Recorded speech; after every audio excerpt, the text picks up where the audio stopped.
Calculate the pressure change, delta P, caused by the reaction.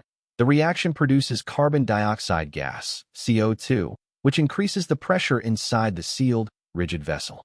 The change in pressure is calculated by subtracting the initial pressure from the final pressure at the completion of the reaction.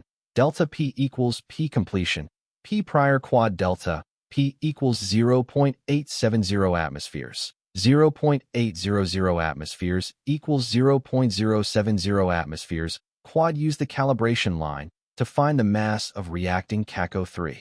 Locate 0.070 atmospheres on the vertical axis, pressure of gas produced, of the calibration graph.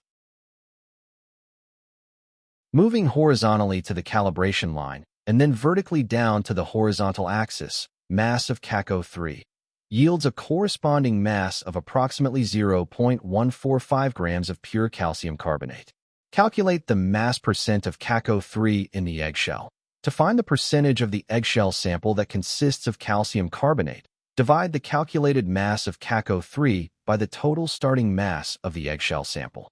0.200 grams mass percent of CaCO3 equals mass of CaCO3 over mass of eggshell sample times 100%. Quad. Mass percent of CaCO3 is equal to 0.145 grams over 0.200 grams times 100% equals 72.5%, approximately 73%. Quad.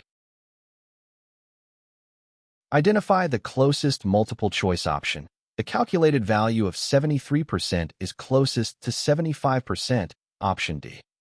The correct answer is option D, 75%.